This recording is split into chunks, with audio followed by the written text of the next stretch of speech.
I would like to add my voice to countless others. I feel sure in expressing deep appreciation for Harry Corpeny. I have known Harry since the summer of 1998, when I was assigned to Centenary Church in Winston-Salem as his minister. I quickly came to understand that Harry is a jack of all trades and, contrary to the old cliche, a master of many.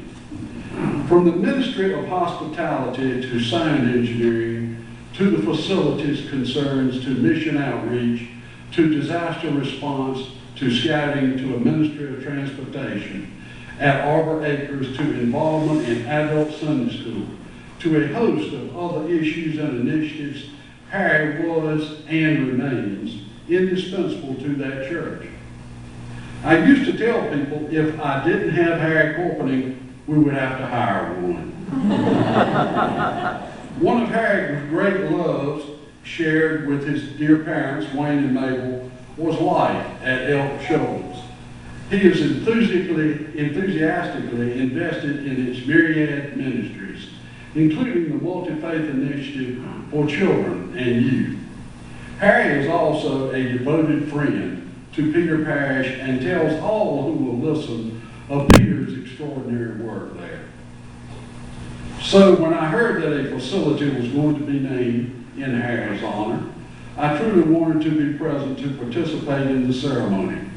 However, since that is impossible, I did at least want to send a letter of commendation publicly stating my admiration for Harry and acknowledging how undeniably appropriate the honor is.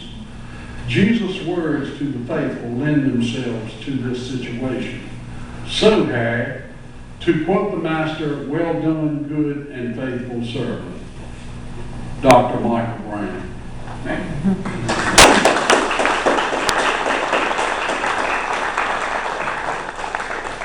I guess most of you have heard we're going to be eating at a place called the Harry O. Corpeny Pavilion, which will be in the Mission Inn. Elk Shoals has always been a great place for me, a special place. I started showing up as a camp director. I happened to be the night we hired Pete Parrish. When the interfaith camps came, I have been at every single one as a volunteer up until this year.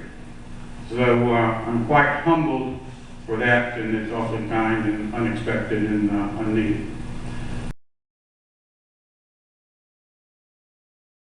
Some of you here think you're coming to a birthday celebration. That's where this changes a little bit. Susie, you want to come up here? On July 2nd, my friend Susie and I were riding a bicycle built for two, back up to last year's interfaith camp. Susie was the cook at that, and we kind of started hanging around, and I didn't find her so much as she found me, but good for us. And we've been together, and one of the things Susie can do is walk, like I've got a cabin up here, my parents did. She can walk down the road and say, well, listen to that, talking, looking at birds or whatever, and smell this, and watch that. And she's great at nature. I don't do so good at smelling the roses. So I bought a bicycle built for two and figured if we go riding it, then she pointed out along the way. Memorial Day weekend, we got the bike. We put in 100 miles before my birthday, which was July 2nd, happened to be my 60th birthday. We were up here riding. Bicycle built for two broke in half. My bike didn't have a rear tire. Her bike didn't have a front tire. I only got a few bumps and bruises. She broke her collarbone. So I got the car, put the bike on the back. We went to Ashe County, got x-rays done. She came, we got back home being the cabin up there, hand in a sling, and both in pain, but we had a good laugh. Said it could have been a lot worse. Susie, since 1986, 87, has been working Daniel Boone Inn over in Boone. She decided, I'll see if I can go work there. So she went the following Saturday. Susie lives upstairs in an apartment in Boone, about 20 some odd steps up. Had a tough time going up, harder time going down. Couldn't do it. Make a long story short, I said, why don't you come to Winston, You don't have to do any steps, just stay with me. And as luck would have it, I had already planned to have my right knee scoped on the 22nd of July, so she could look after me as well as I could look after her. Now, the right knee thing worked out, you couldn't ask for any more. I didn't have any pain, didn't have to use a cane, doesn't get any better than that. But since July 2nd, we've pretty much been together all the time, recuperating, and we like each other's company. Make a long story short, going into yesterday, if I had met you somewhere and we were together and I didn't think that you knew her, and if you've been around me, you know that I try to introduce everybody so everybody knows who they are, I would say, well, I'd like you to meet my girlfriend, Susie Masterson. Starting today and for the next 15 months or so, if we're out together and I don't think someone is there that knows her, I'll say, hi, I'd like you to meet my fiancée, Susie Masterson.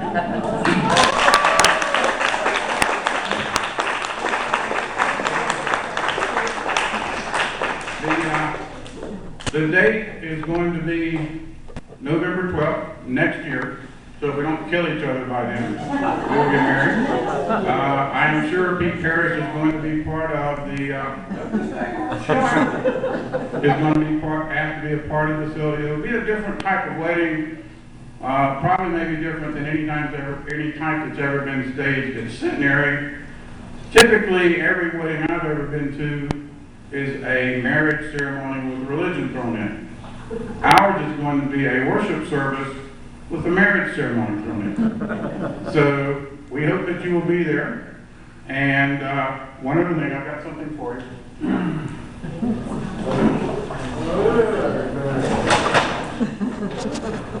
I found it on the internet.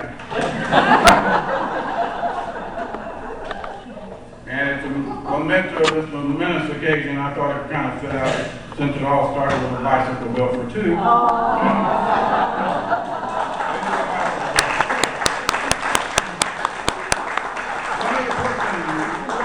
Robert here, your son. Yeah, Robert, come up here.